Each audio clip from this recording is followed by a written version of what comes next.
제가 이 이야기를 꺼내는 건 요즘 아이들 보면 앞날이 좀 캄캄하다 이런 한탄이 절로 나올 때가 있거든요. 요즘 애들 상황이 그렇게 밝진 않아요. 왜냐고요? 너무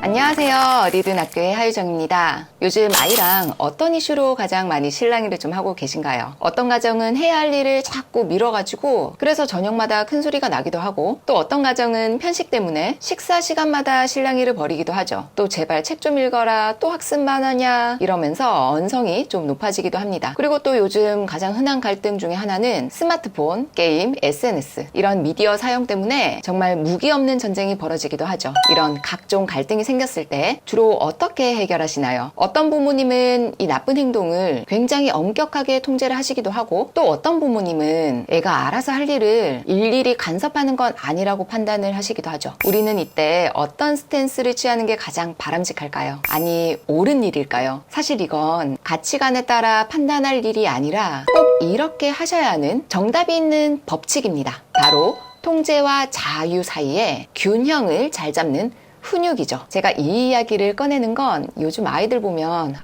앞날이 좀 캄캄하다 이런 한탄이 절로 나올 때가 있거든요. 요즘 애들 상황이 그렇게 밝진 않아요. 왜냐고요? 너무 풍요로워서요. 에잇 포켓, 골드키즈 들어보셨죠? 한 아이를 위한 돈주머니가 엄마, 아빠, 할머니, 할아버지, 외할머니, 외할아버지, 뭐 이모, 고모, 삼촌? 더 많네. 어쨌든 8개나 된다는 거죠. 그래서 요즘은 10포켓이라고도 하더라고요. 가득 차서 10명인가? 돈주머니가 2개는 더 늘었다는 거죠. 요즘 아이들은 그저 사랑이라는 이름으로 풍요 속에 사는 경우가 참 많아요. 얼마 전에 제가 속해 있는 한 단체에서 아이들에게 줄 선물을 정하는데 줄 선물이 없다는 거예요. 당연히 애들 저마다의 기호를 다 맞추기도 어렵지만 그것보다는 이미 많은 아이들이 너무 많은 혜택을 누리고 있다는 거죠. 부족한 게 없는 거예요. 그래서 그때 선물을 결국 뭘로 정했을 것 같나요? 문상. 네, 현물이 최고라는 거죠. 아니, 최선이겠죠. 이런 현실이 굉장히 아쉽더라고요. 자, 이때 문제는 부모로서의 의무와 책임, 아이를 사랑하는 마음에서 우러났던 그 행동들이 아이에게 주어진 중요한 기회들을 다 앗아가 버린다는 겁니다. 불편을 감수해본 경험과 결핍을 채우기 위해서 스스로 노력했던 이런 값진 경험들이 부족한 아이는 부모에게 결국 의존할 수밖에 없거든요. 부모를 비롯한 주변 사람들이 자신을 잘 돌봐주지 않으면 아이는 사랑받지 못하고 있다고 믿게 되거든요. 의존적인 아이인 거죠. 기회를 가져본 적이 없는 아이들입니다. 연습과 훈련을 해본 경험이 부족한 아이들이죠. 그러면 스스로 나는 잘 할 수 있어, 이런 효능감을 가지기는 어려운 케이스예요. 지금은 아이들이 어리니까 아이들은 부모님께 도움의 손길을 요구하고 우리 부모님들은 적시적소의 그 요구를 다 들어주신단 말이에요. 그런데 이 아이들이 조금 더 크고 나면 이런 의존적인 성향이 반항이나 회피적인 행동으로 변하게 됩니다. 그래서 조금 조심하셔야 되겠죠. 자, 그렇다면 반대로 엄격한 부모님은 좀 어떤가요? 보통 많은 부모님들이 지나친 자유를 아이에게 줬을 때 그때 부작용을 딱 겪게 되면 유일한 대안으로 엄격한 통제라고 믿거든요. 어떤 경우에는 훈육이라는 그럴듯한 명칭을 붙이기도 하죠. 간혹 이 훈육을 처벌과 같은 것이라고 여기는 분들도 종종 계신데요. 이때 처벌은 우리가 흔히 떠올리는 그 체벌 있죠. 그것도 포함하지만 우리 부모님이 너무 화가 나가지고 윽박을 지른다든지 아니면 잘못된 행동에 벌을 세운다든지 또 이런 것도 있죠. 너 오늘부터 스마트폰 금지야. 아니면 쉬는 시간 없어. 이런 일상에서 종종 접하는 어른들의 이런 행동들도 다 포함이 됩니다. 어떠세요? 처벌이 효과적인 방법이라고 좀 생각을 하시는 편인가요? 일부는요,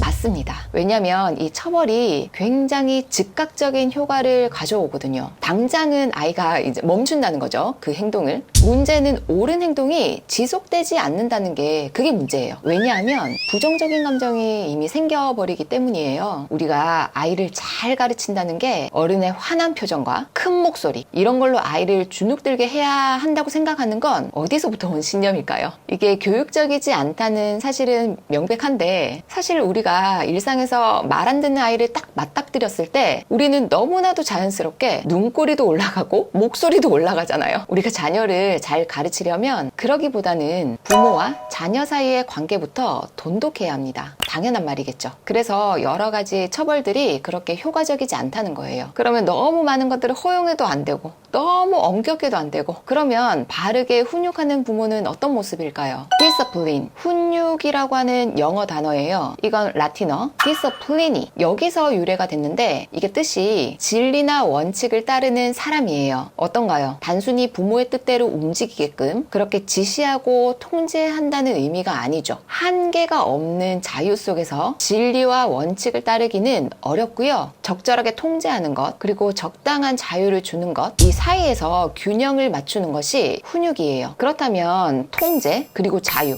이 중간에 있는 훈육을 우리가 좀 명확하게 구분할 수 있어야 우리 부모님이 이 스탠스를 여기 중앙에 딱 잡을 수 있겠죠. 그래서 이 각각의 개념을 조금 더 명확하게 짚어볼 필요가 있습니다. 자, 먼저 이 엄격한 통제는 선택권을 주지 않는 일방적인 지시와 명령입니다. 야, 엄마가 말하는데 말이야. 아빠가 해라고 하면 해야지. 야, 너 지금 당장 숙제하러 안 들어가면 너 혼낼 줄 알아? 이겁니다. 아이가 좀 배제된 상황이죠. 자, 그럼 반대로 이쪽에 있었던 방임, 통제가 없는 자유죠. 이건 어떤가요? 한계가 없는 선택권, 명령과 지시가 없는 무제한적인 선택권이에요. 너 하고 싶다면 뭐든 해도 괜찮아. 엄마는 너가 행복한 게 가장 바라는 일이야. 나중에 크면 원칙 같은 건 스스로 잘 따를 수 있어. 너 하고 싶은 거 다 하면서 살아. 이겁니다. 하지만 이것도 좀 곤란하죠. 우리는요, 이 통제와 방임 사이에 힘의 크기가 한쪽이 너무 커지면 안 돼요. 양팔저울에 통제와 자유를 딱 올려놨을 때 한쪽으로 치우치지 않는 것이 훈육입니다. 이 중에서 네가 선택할 수 있어. 우리 함께 정해볼까? 우리 모두에게 좋은 방향을 같이 한번 정해보자. 그런데 정한 건 다 같이 잘 지키는 거야. 이게 훈육입니다. 그래서 훈육은요, 거칠지도 위협적이지도 않아요. 단호하지만 부드러운 태도입니다. 자,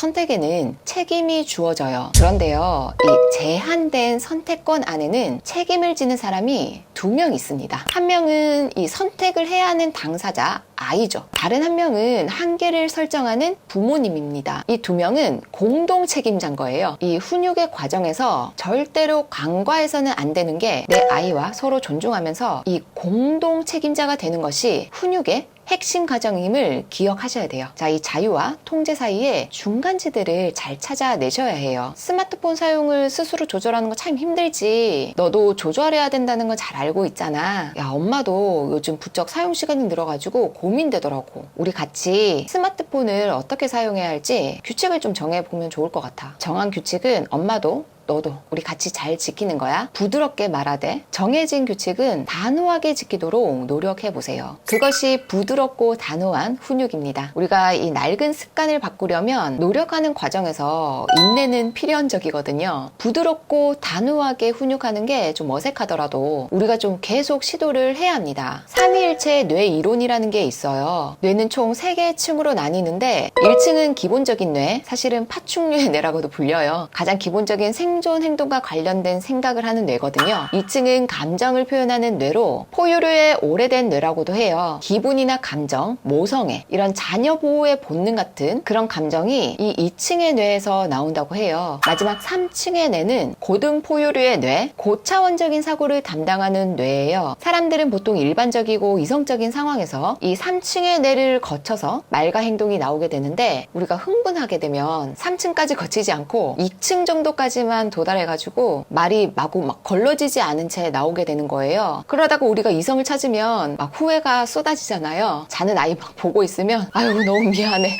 엄마가 왜 그렇게 화를 냈지? 밤 되면 막 반성하고 그러잖아요. 자꾸 말 안 듣는 아이 보면 화가 막 끓어오를 수 있어요. 감정이 막 끓어오르는 순간에는 우리 뇌는 파충류 쪽으로 돌아가게 됩니다. 1층의 뇌죠. 참고로 파충류는 자기 새끼도 잡아먹는데요. 그래서 우리가 아이랑 갈등이 빚어졌을 때는 이성으로 좀 돌아올 때까지 적당한 거리와 시간을 가져야 합니다. 문제를 해결할 수 있는, 아니 인간다운 대화를 할 수가 있거든요. 감정이 가라앉고 나면 아니 그때 그 정도로 화낼 일이었나 싶잖아요. 어쨌든 대화가 잘 통해야 우리 부모님의 잔소리 같은 조언도 아이가 받아들일 거잖아요. 그러니까 감정은 최대한 절제하시되 통제와 자유 사이에 중간지대를 잘 찾아내세요. 그것이 부드럽고 단호한 훈육의 핵심입니다. 그럼 우리 아이들과 오늘도 평화로운 하루 보내시고요. 그럼 저는 다음 영상에서 다시 찾아뵙도록 할게요. 안녕!